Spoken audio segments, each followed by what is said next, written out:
I walked into my daughter's beautiful wedding only to hear her say, "Why did you come here? Nobody wants you." Then her new husband pointed at me and shouted, "Get this old man out. He doesn't belong here." So I walked away quietly and called my friend who helps with important papers.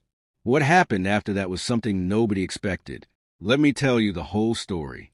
But first, thank you for watching Granny's Tales. Your support makes my heart happy.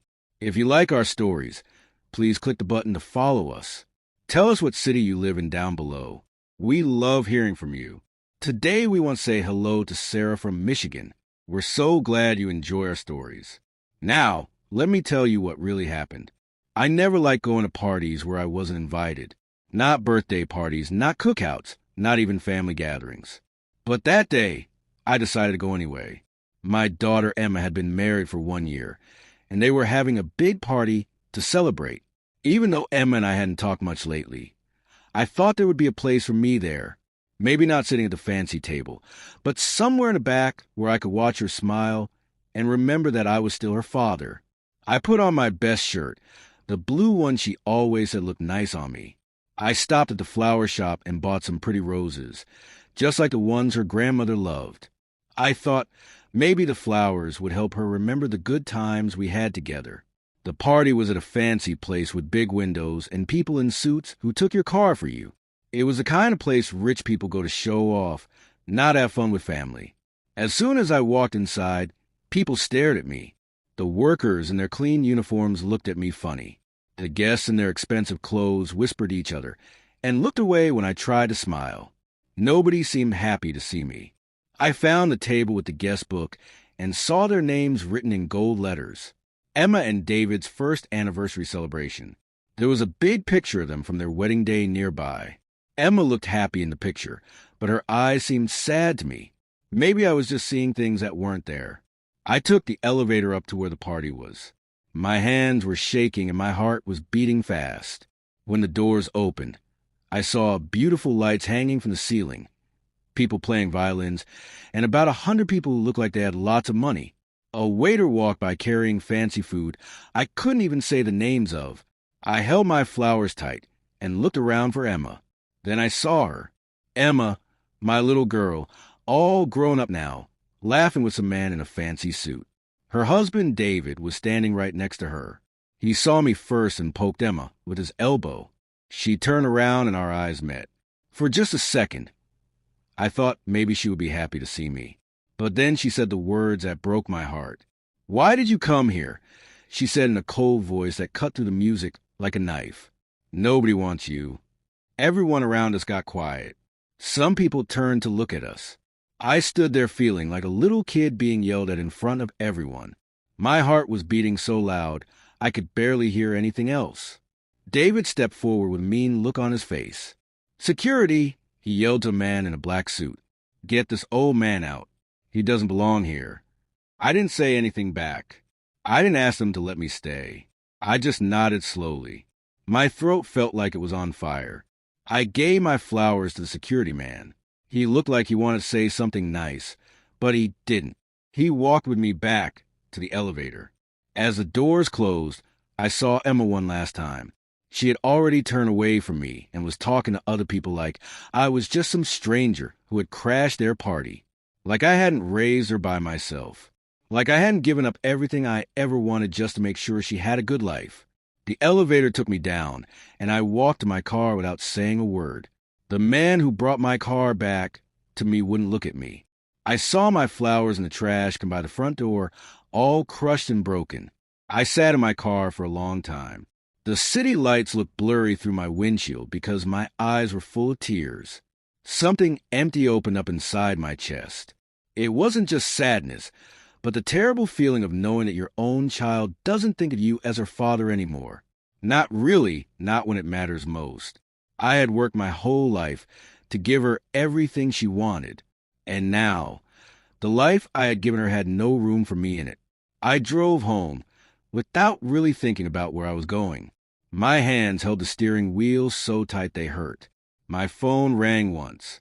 It was my brother. I didn't answer it.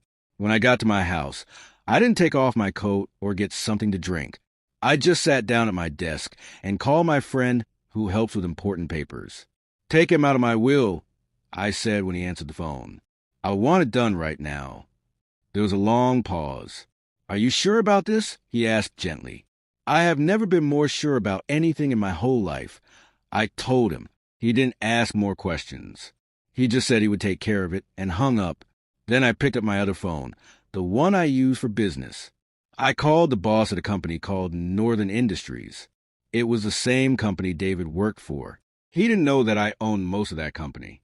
He thought he worked for some old men in suits he had never met. Fire David Richardson, I said.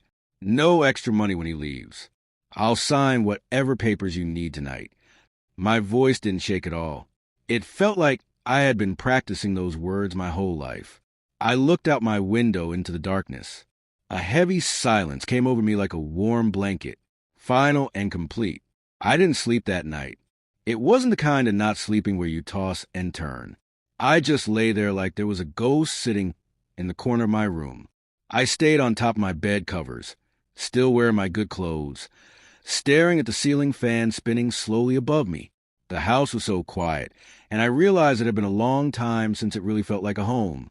Without Emma's voice echoing through the rooms or her laughter bouncing off the walls, it was just empty space.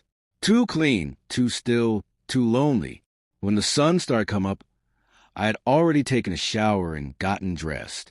I stood by my window with a cup of coffee, watching the sky change from black to gray. I thought about all the times I had stood at that same window over the years, waiting for Emma to come home from school dances or sleepovers. I remember how I used to walk around the house for hours when she called me crying from college because she was worried about a test. Back then, she called me for everything. I was the person she trusted most. It's funny how quickly things can change. Or maybe they didn't change quickly at all. Maybe I was always just something she needed until she could stand on her own. Around 8 in the morning, I called Robert, my friend who helps with legal papers. He's been helping me for 15 years. He answered right away. Robert always knows when a phone call is serious. Good morning, Mr. Thompson, he said in his business voice. I need to finish what we talked about last night. Remove Emma completely. I want her out of everything, and I want the new papers brought to me today. There was another pause. Do you want to think about maybe just taking away some at first? Sometimes waiting helps people think more clearly. No, I've waited long enough and given her too many chances to treat me badly. I'm done waiting. He cleared his throat. I understand. I'll write up the new papers this morning. Someone will bring them to your house by 3 o'clock. I hung up without saying goodbye. I wasn't in the mood for people trying to make me feel better. Feeling better felt like lying to myself. It wasn't just the money she lost from my will. It was the college fund I had saved for her future babies. The lake house she loved visiting when she was little. The old car we were going to fix up together someday. All of it gone with one quick decision. Not because I wanted to hurt her, but because I needed to stop letting someone hurt me who thought I was worthless. Still, there was a pain in me that morning that felt deep and heavy and shameful. The pain of a father choosing to cut his own child out of his life.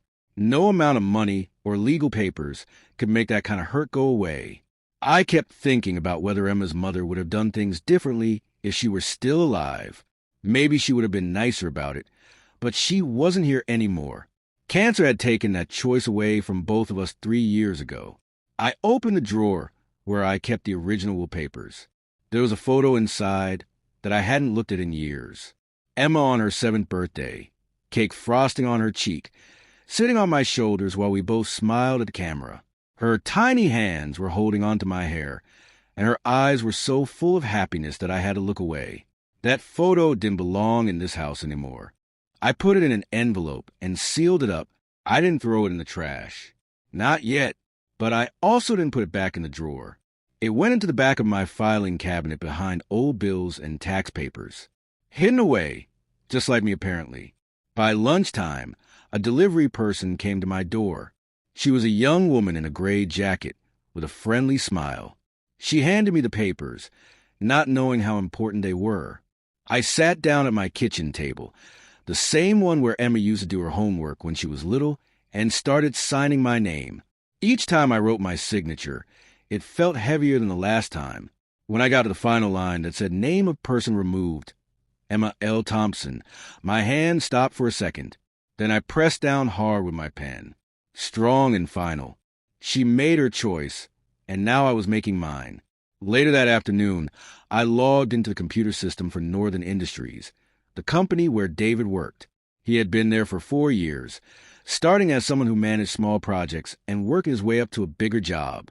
He was always loud when good things happened, and nowhere to be found when things went wrong. He had no idea that I was the one who owned most of the company, the man who had kept his department running when other parts were being shut down. I looked at his file on the computer. The letter firing him had already been written like I asked. It just needed my final approval. I clicked the button once, then twice, and it was done. Just like that. He didn't have a job anymore. No more fancy parties paid for by the company. No more important meetings where he took credit for other people's work. No more getting paid by a man he had just called worthless and thrown out of a party. I didn't do it because I wanted revenge. I did it because a man who would embarrass a father in public, who would call an older person worthless while holding a glass of champagne and smiling, didn't deserve the safety that my business gave him.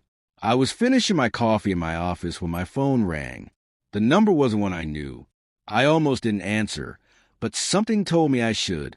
Dad, Emma's voice was shaking. Please, I'm so sorry. I don't know what happened to us. David had been drinking too much. I was feeling overwhelmed by everything. It's just, we weren't acting like ourselves. I waited for a moment, letting the silence stretch long enough for her to feel it. I wasn't drinking, I said. I wasn't overwhelmed. I was just your father showing up to celebrate your happiness. And you treated me like I was something dirty on your perfect evening. I didn't mean to, she started to say. I stopped her. You didn't mean to say those words, or you didn't mean for me to hear them. There's a big difference. I just want to make it better. Please, you're still my dad. That's when I understood what was really happening. She still wanted me to be called her father, but she didn't want to treat me like one. She wanted to keep the door open just in case she needed something someday. And I wasn't going to let that happen anymore. No, Emma, I said, keeping my voice calm. I stopped being your father the moment you chose to embarrass me in front of strangers. From now on, use my first name when you talk to me. And please don't call me again. I hung up the phone. For the second time in my life, I had to let go of being someone's family.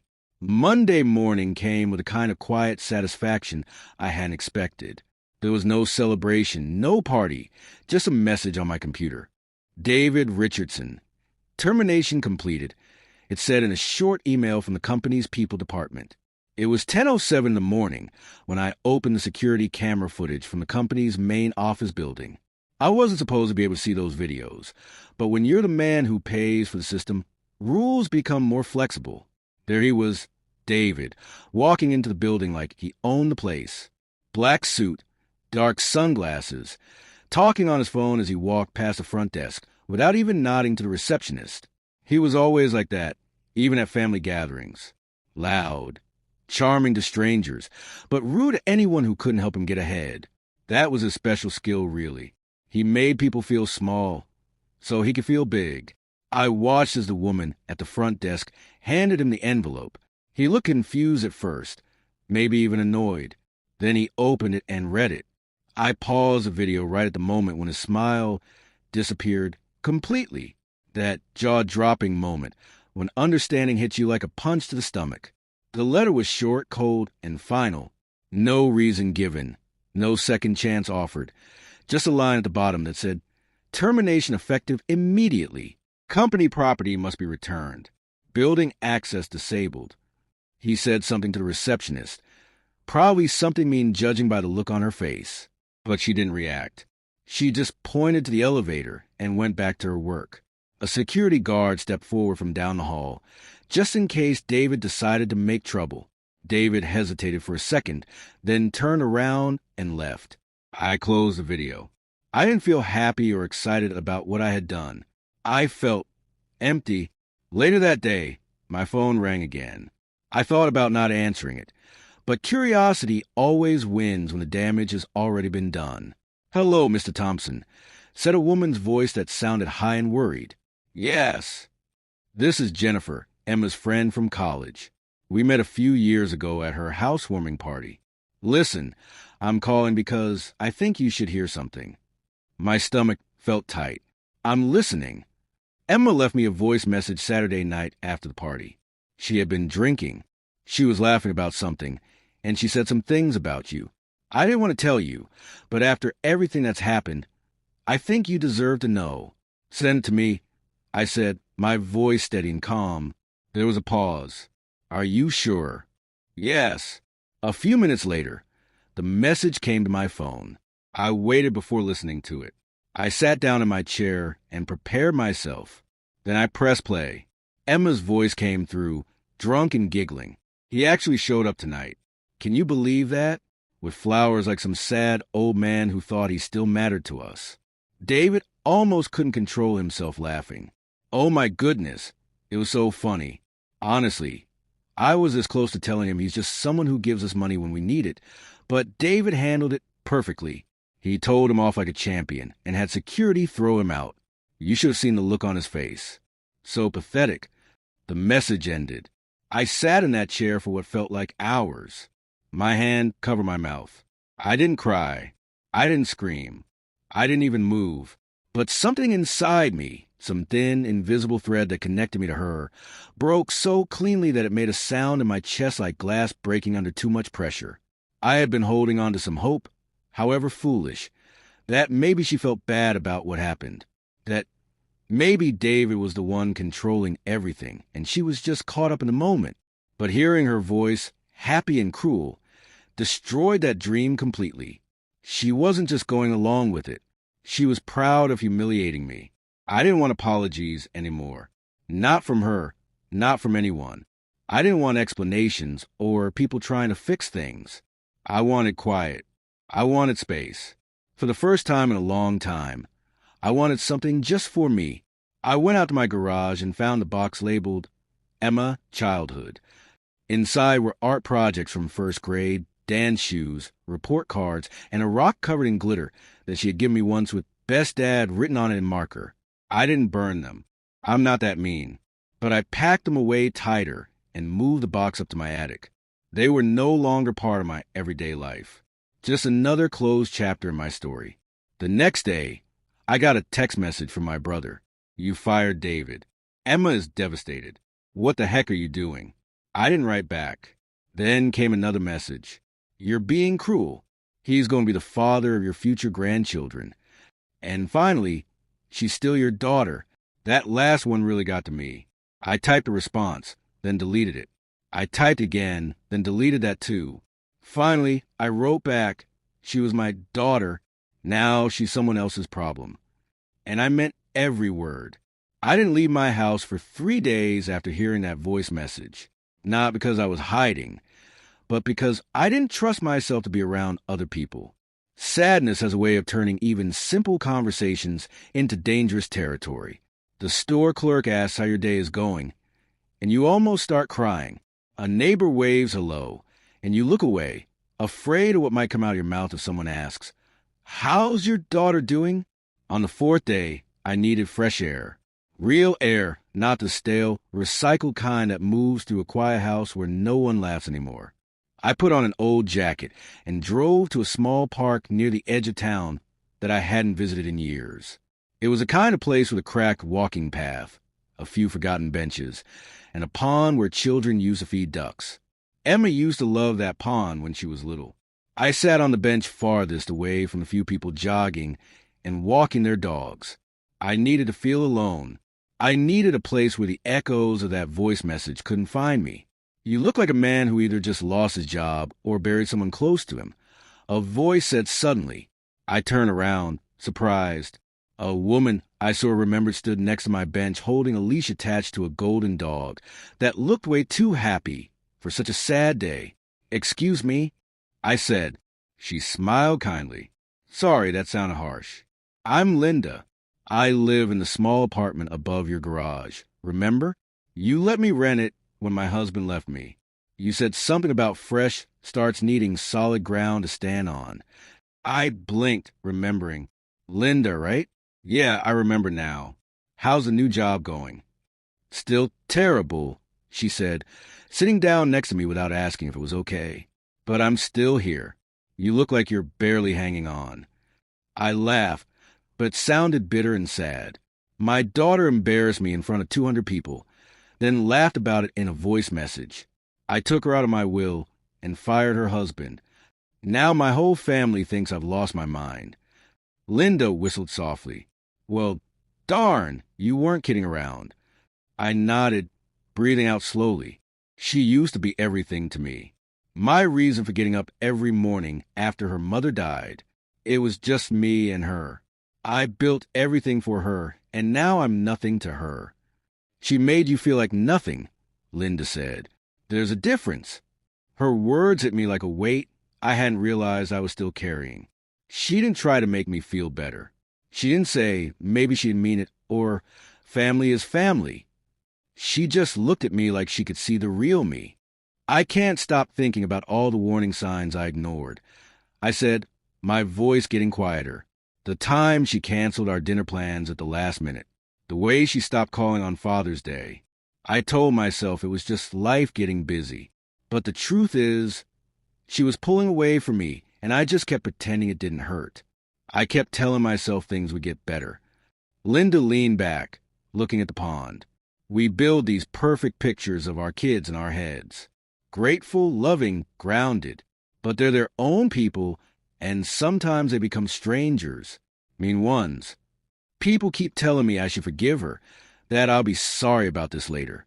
Will I be sorry? She asked. I thought about it. Really, truly thought. All the nights I spent worrying about her, all the things I gave up, all the loneliness of raising a child by myself. And then the way she looked at me at that party like I was nothing but an embarrassing reminder of her past. No, I said finally. I think what I would be sorry about is letting her do it to me again. Linda nodded. Then there's your answer. We sat quietly for a while. Her dog slept at our feet, and the pond rippled gently in the distance. It was a simple moment, but one that made me feel steady in a way that no amount of therapy or advice ever had. Linda didn't offer me false hope. She didn't ask me to reach out to Emma or try to fix things. She just reminded me that keeping my dignity wasn't selfish. That peace came from choosing yourself when no one else will. When I got home, I stood in my hallway and looked at the wall covered with photos. All the framed memories of vacations, birthdays, school plays. Emma's entire life was captured in those pictures, but none of them felt real anymore. They were pages in a book that ended the night. She turned me into a joke for her friends. I took them down one by one, not because I was angry, but because I had to. I wrapped each photo in newspaper and put them in a storage box, replacing them with older pictures. Photos of my late wife, old fishing trips with friends, even one of Linda's little boy when he drew me a thank you card last Christmas. These were people who still saw me as valuable, who remembered who I was beyond what I could give them. That night, Linda brought over a casserole dish. Not a peace offering, she said with a smile. Just food, because being sad makes you hungry. I laughed, really laughed. For the first time in days, I felt something other than hurt. By the end of the week, people started talking. At first, it came through mutual friends, those people who always claim they just want everyone to get along, but can't help spreading gossip. Then the text messages started coming. Short, dramatic, and missing all the important details. Heard about what happened. Are you doing okay? Emma saying it was all a big misunderstanding. You know how family fights can get messy. Don't let this become permanent. The last message came from someone I hadn't talked to in 5 years. It's amazing how quickly people get interested when there's drama to discuss. It was clear that Emma was trying to control the story. She must have told her version to anyone who would listen. She probably made it sound like I was unstable or overreacting or too emotional. Maybe she said I showed up drunk to the party. Maybe she said I yelled at people. People believe what they want to believe, especially when the lie is easier to accept than the truth. Then came the real punch to the gut, the Facebook post. I wasn't tagging it, but someone sent me a screenshot. It was a photo of Emma and David at their anniversary party, both smiling like the night had been perfect. The caption said, "So grateful for a night full of love, friends, and chosen family. Toxic people have no place in our lives anymore. Moving forward." It was petty and childish, but it hit me like a kick to the stomach. Not just because of the word toxic, which I knew was meant for me, but because of how quickly she erased me from her story. I wasn't her father anymore in her mind. I was just a stain she had cleaned up, a mistake she had corrected. People started commenting on her post, telling her how beautiful she looked and how elegant the party seemed. And mixed in with the compliments were a few subtle messages that twisted the knife deeper. So proud of you for setting boundaries. Cutting off negative people is the best thing you can do for yourself. I didn't recognize most of the names, but one caught my attention. It was her godmother, a woman who had once promised to help guide Emma if anything ever happened to me. She had written, "He was always too controlling. You did the right thing, sweetheart." I didn't know whether to laugh or cry. That night, I sat on my back porch with a blanket around my shoulders and a glass of whiskey in my hand. The stars were visible, faint but there. I used to tell Emma they were her mother's freckles scattered across the sky. She believed that story until she turned 10. I wish I could still believe it too. I heard Linda's footsteps before I saw her. She didn't say anything, just sat in the other chair with a bottle of beer and looked out at the yard. The silence between us felt comfortable now, like we didn't need to fill it with apologies or small talk. "Your daughter posted something online," she said after a while. I saw it. I unfollowed her. That surprised me. "You follow my daughter on social media?" I did. Past tense. She used to post about you all the time. How proud she was of you. What a great father you were. Now she acts like you were never part of her life. I took a sip of my drink. Maybe in her mind, I never was important. Linda shook her head firmly.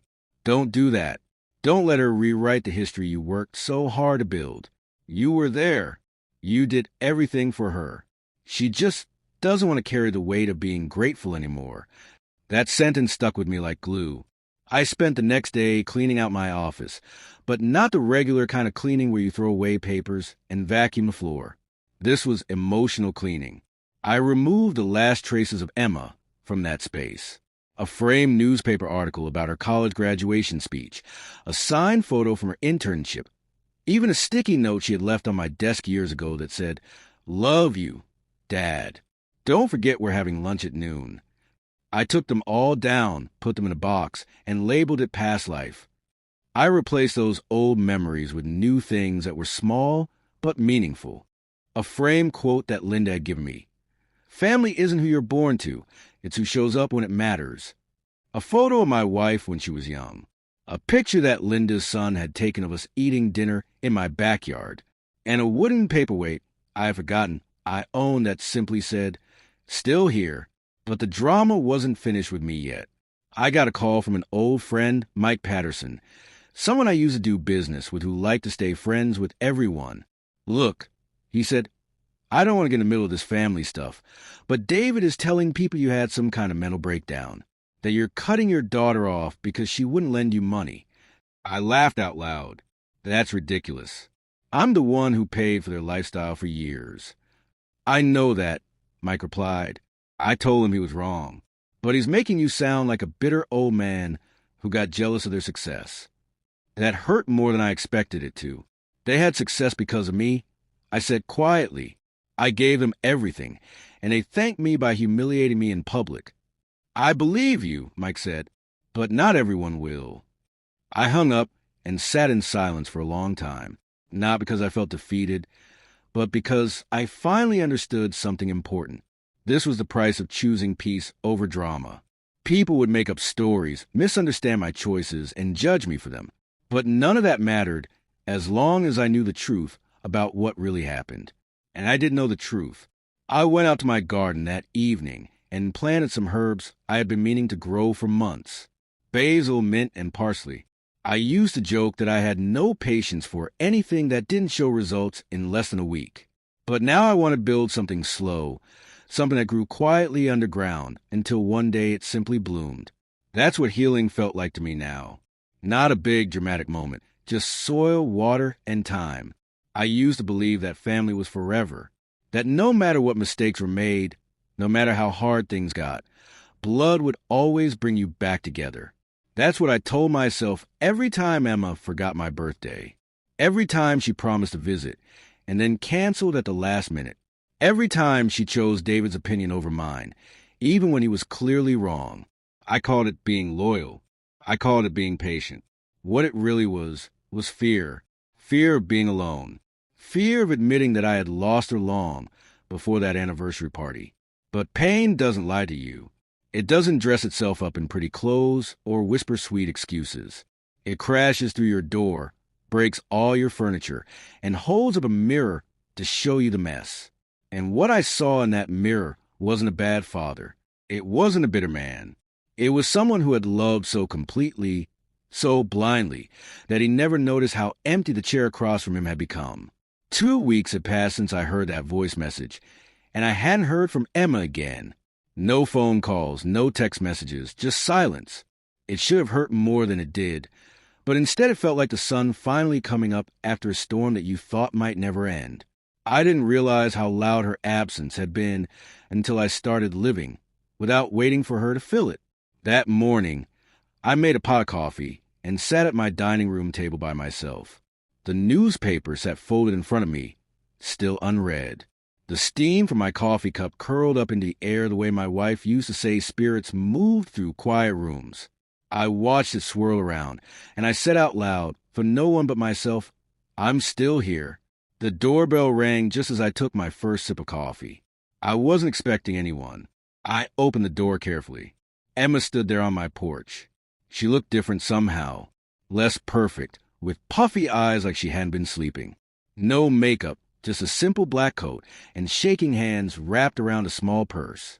For a moment, we just stared at each other. No words, no background music like in the movies.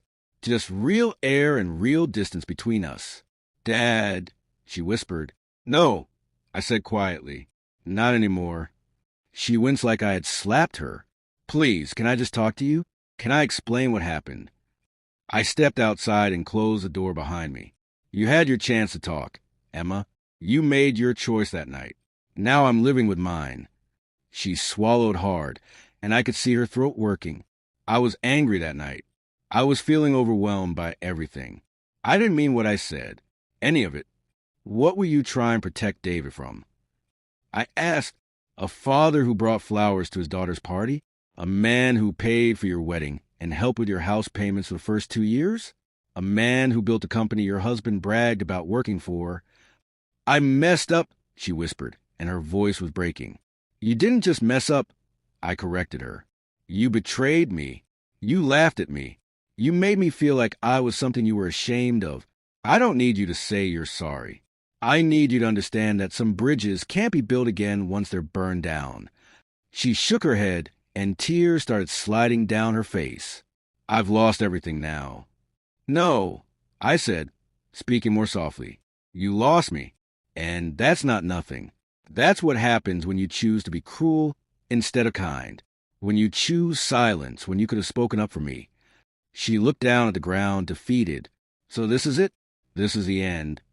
This is me choosing myself," I said, for the first time in my whole life. I didn't let the conversation continue. I turned around, walked back into my house, and closed the door behind me. I didn't cry. I didn't shake. I just stood there with my hand on the door handle, feeling a heavy weight lift off my shoulders. That evening, I invited Linda and her son over for dinner. Nothing fancy. Just spaghetti with meat sauce, garlic bread, and a bottle of wine for the adults. We laughed together. We talked about everything and nothing important. At one point, her son looked at me and asked, "Do you have any kids, Mr. Thompson?" I looked at him and said, "I had a daughter once, but sometimes things break that can't be fixed." He nodded seriously, way too wise for an 8-year-old. "That's okay. We can be your family if you want." I smiled, really smiled. I would like that very much. Later that night, I stood on my porch looking out into the quiet darkness. My little garden had started to grow, with tiny green leaves pushing up through the soil. It was proof that even things buried deep in the ground could rise up again. Maybe not the same as they were before, maybe not exactly as you expected, but still alive, still growing. And so was I. 3 months passed quietly. I fell into a routine that felt good for the first time in years.